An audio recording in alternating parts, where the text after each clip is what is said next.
So, this thought in particular has been weighing heavy on my mind for actually a couple months now. I was gonna say a while now, but to be specific, months and months now. So, what is it? It'll be like a passing thought, and then I'll, you know, do something like, I don't know, fix me something to eat for the day, take care of errands, task, and then it'll pop up again randomly. And that, as you can see by the title of this video, is dying with a wig on.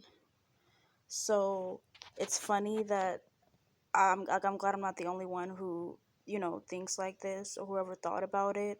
um what's funny, sorry, I'm mentioning it right now, is that Mayor Meets World, and I'll put her YouTube in the description or in my comments below. I would recommend you subscribe or check out her channel. She is like a self-love, self-help channel.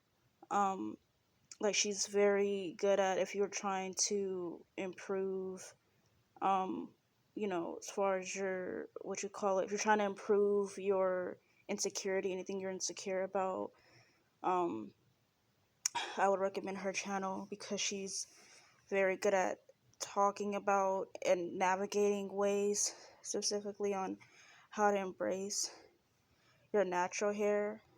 Um, Forgive me if I for my heavy breathing. I just finished eating um ice cream, so but I just wanted to get this out the way because it's been heavy on my mind for months now, and I would think about it like randomly from time to time.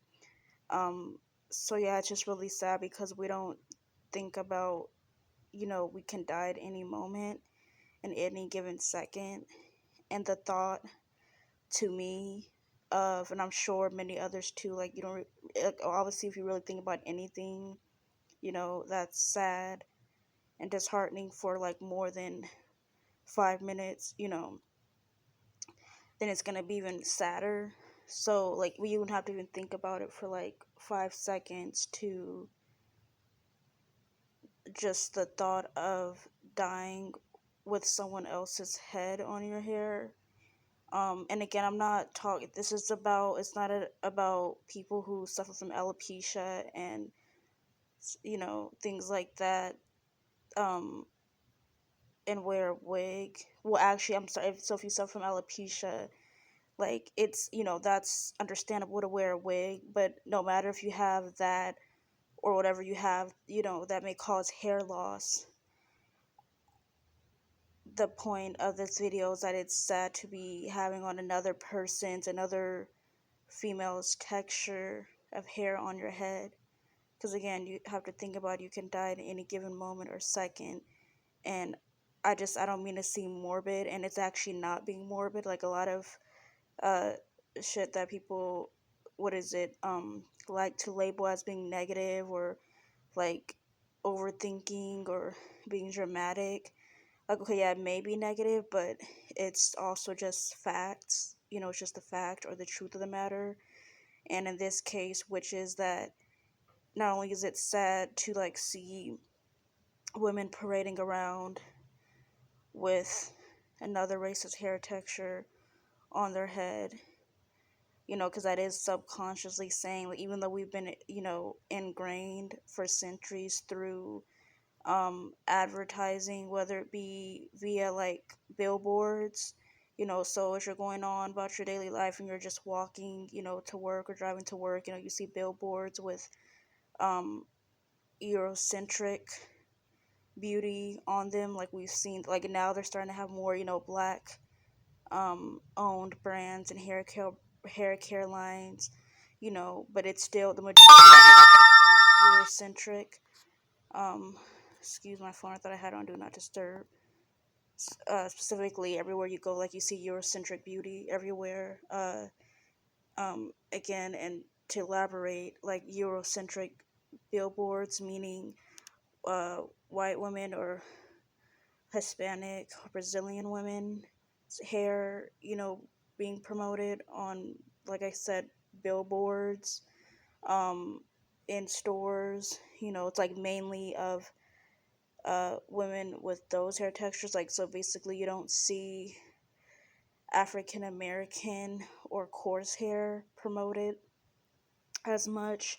And yeah, let's throw away the term nappy because that is a derogatory term. Whenever someone's referring to someone's hair as nappy, they're meaning it in a derogatory way. They're trying to, they mean it in an insulting way, trying to insult the individual. But there really is no such thing as nappy hair. Really, when people say nappy, what they mean is coarse. Um, there's nothing wrong with having coarse hair. It just means like it's a lot harder to, what is it? Manage at times, but it does get easier over time, speaking from experience, because again, we're ingrained and taught from a very young age that we should put relaxers, which cause fibroids. And on my community page, I have um, the link to that. I'll also try to link that down below if I can remember, um, which is videos, Good Morning America, and other news outlets as of lately.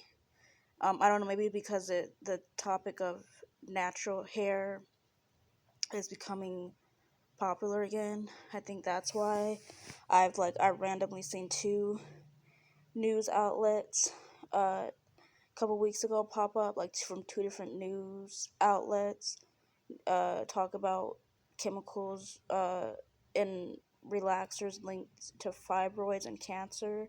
So that's one of the reasons why I don't, because as you may know, if you're, not new to my channel, I already suffer from fibroids due to having a painful condition in which affects the reproductive system. And it can cause fibroids, which is endometriosis, as well as dysmenorrhea. It also can cause unbearable period pains. But yeah, I apologize. This is also like a rant video, and this is just how I talk, So if it sounds like I'm rambling, um, it is unscripted, because I want it to be raw. So yeah, but just, yeah, basically, it is sad, basically, when you think about it. Oh yeah, and I was gonna say, I just keep picturing, like, every time I think about, the thought of dying, because again, listening to this, watching this, if you wear on a wig, that's not your hair texture. And I apologize, going back to the before I get to the point I was gonna say, um,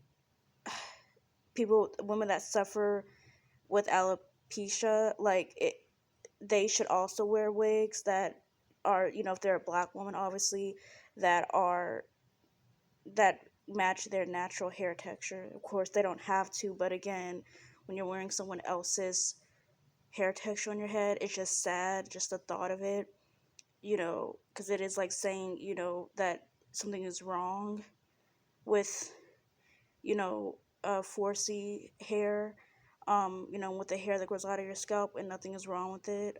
So thankful for the Crown Act. I'll definitely link that below, which is um, a law that uh, spans schools and workplaces from telling uh, black people that they can't wear their natural hair, in any style, so I'm thankful for that law. Like, even though, women that choose to wear Eurocentric, looser textured wigs, so like Brazilian women's hair on their head, like, even though they can't help it, because as I mentioned earlier, we've been ingrained since we were children to make it look as Eurocentric as possible, our hair, and make ourselves look Eurocentric as possible with the textures that we choose to wear. And again, I'm not shaming anyone. I'm just this is my own opinions and thoughts. And whether you want to admit it or not, it is like saying that the person's hair is better. Okay, we're talking about wig textures, by the way. Again, if women that suffer with alopecia, it's not about wearing a wig. It's about, if choosing to wear a wig, because again, remember, hair does not define you. You don't need hair to be beautiful. So make sure that you're wearing a wig because you want to, and not because you feel pressured by society, like you don't do because you feel like you have to conform to society's beauty standards. Do it if you genuinely and truly want to. Because another thing too that stopped me from wearing Eurocentric textured wigs, besides the thought of me dying with a wig on, which is the next point I was going to get to, is that I just, when I would think about that, forgive me for repeating myself, I have anxiety and ADHD, so I'm working on that, getting better with that, and we'll get better over time. But I think about, like, so I just picture a woman, not to be morbid, but so I picture a funeral. I can't think of the name, like the the technical term right now, but you guys know what I'm talking about when I say this. I believe it's called the embalmer. Yeah, I believe I was gonna say the embalming person. I'm thinking about the embalmer. I don't think that's the name for it, but anyways, a person that embalms a deceased person's body.